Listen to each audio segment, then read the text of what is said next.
Hola mis estudiantes, hoy es miércoles el 26 de marzo, el segundo día de las clases en la computadora. Hopefully I will have had a chance to talk to some of you guys today. During my Zoom time, I'm just wanting to check in with everybody and see how they're feeling. Not sure how I'm doing with this whole setup myself. Spanish is such an interactive thing. As you know, we do so much stuff with partners, and it's then me, and then it's you, and then it's listen, and then say this, and then repeat that, and all that stuff. And so it's really hard when you're just doing that into space and you don't have a real person. Language is a means of communication, and we don't have that opportunity to communicate. It's really tough. So nevertheless, we persist. I'm going to try and do this. And like I had mentioned, and like we will talk about in the Zoom meeting, I'm seeking interest in seeing who might be interested in having a real-time class. I have to do it at one of the two section times that I have for this class. I have my 102 class either at 8:55 in the morning or at 2:10 in the afternoon. And it would have to be at one of those times. I would allow students from either of those classes to come in if they wanted to do it that way, or if they would prefer to opt to do it this way on the PowerPoint, on the videos. I will have to make that too. I'm just trying to make it accommodating to your schedules because I know there's lots of things going on in your lives and you have other commitments as well. So think about that, and I won't start it this week for sure. If I start it, it will be next week. Okay, so here we go. I've got some questions, and I'm also, by the way, exploring a way for you guys to do some partner work on Panorama. There's a few activities that I can assign that have the ability for you to partner up with someone from the class and record your speech. So I think I'm going to have to do that because that's the only way that I can get everybody speaking and doing some of the the oral part that is so vital for this class. So please don't lose that. In the transition to online, I really want you to be a speaker and not just a reader of the language. I really think it's important that you practice pronunciation. So even today, when I ask you to do these questions, I'm going to read the question for you. I'm going to ask you to pause a lot. So just have your finger on the pause button quite a bit and let yourself say the answer to the question, or let yourself choose the word, a different word to put in the sentence as we go to a couple later slides. Give yourself a chance to do that, and then I will say it, and you can see how well yours matches mine. That's the best I can do right now in this format. So I wish there was something else. I will continue to pursue possible other ways to go about this. But here we go. Notice that the underlined words are vocab words that could be on the prueba today, which, by the way, you need to take. It's going to be again in content right below the folder that goes along with Lección 10.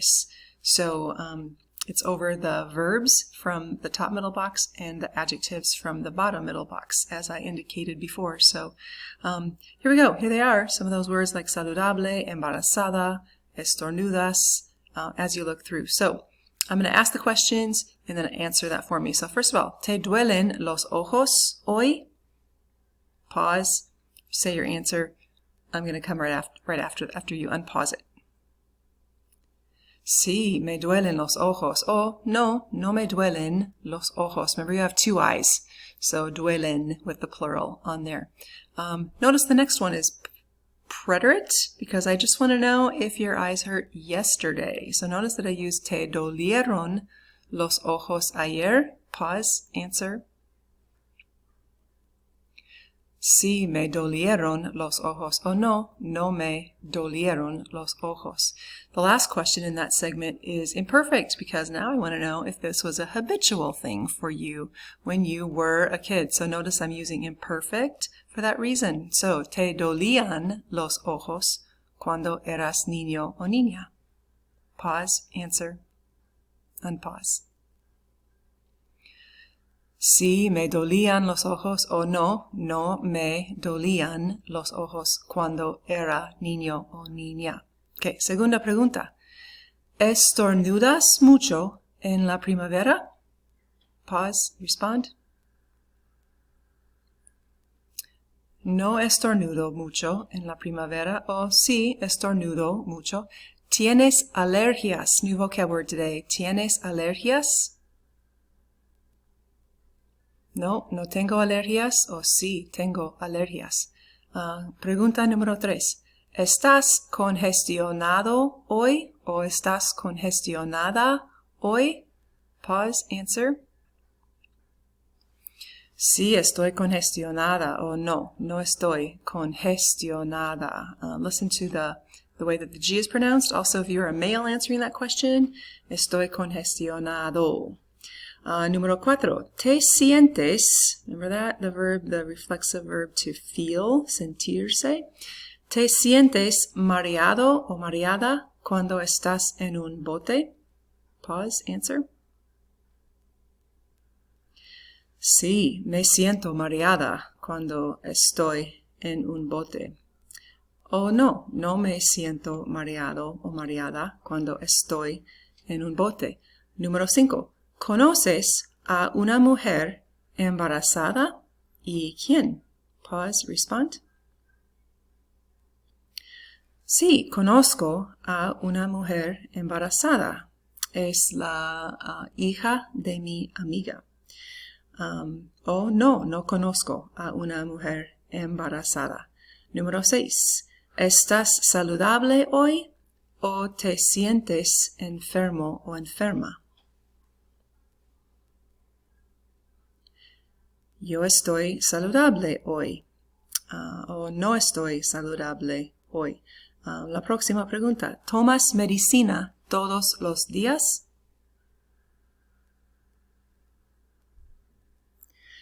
Sí, tomo medicina o no, no tomo medicina. Notice that those last few questions are all present tense. Don't forget present tense. I know we're working on past tense a lot in this chapter, but don't forget that you can use present tense whenever you need to talk about the time you're referring to. So just do you take medicine, not did you always take medicine or anything. So, ¿tomas medicina? Sí, tomo medicina. Y la última pregunta, ¿te duele el estómago cuando comes en la cafetería?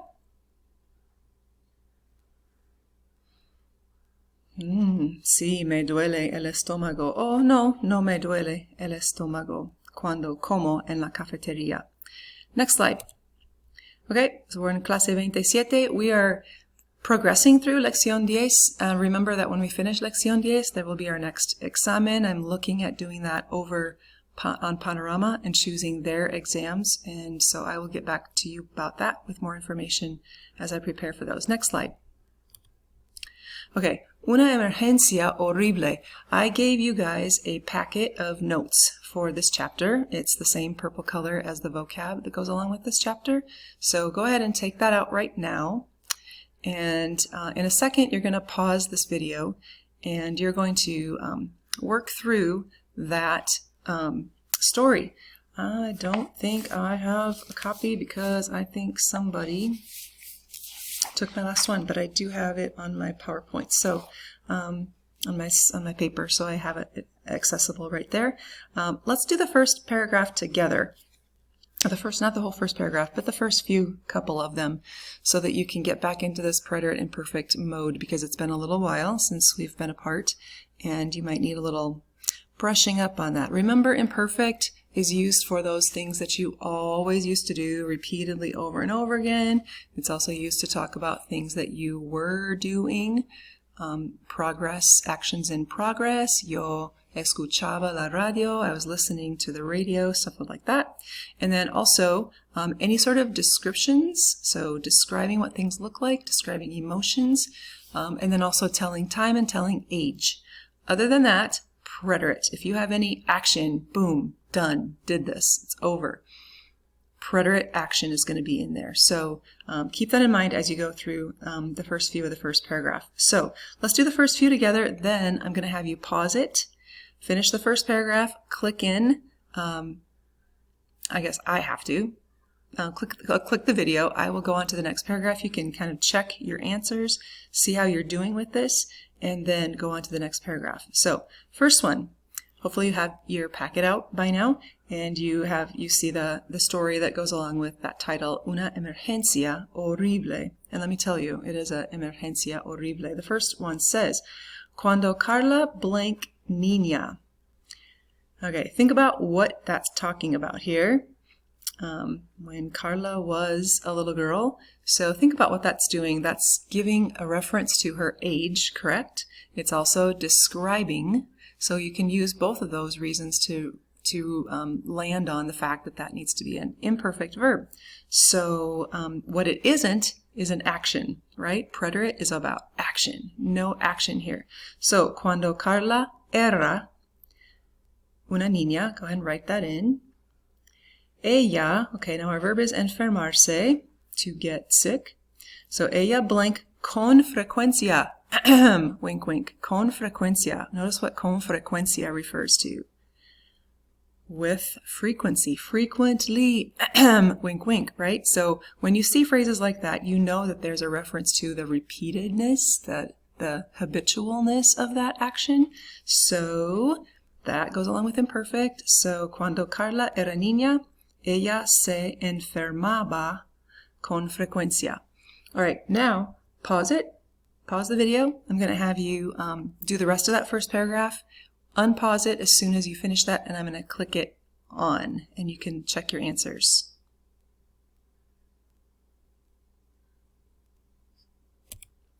Okay, so here is the first question, first paragraph.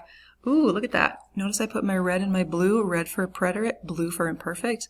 Look what's going on in that entire first paragraph. All imperfect. I bet I got a few of you on there, but look what's happening actually in that whole first paragraph. We are talking about things that always used to happen, all right? Things that happen more than once. Ella sufría de muchas enfermedades.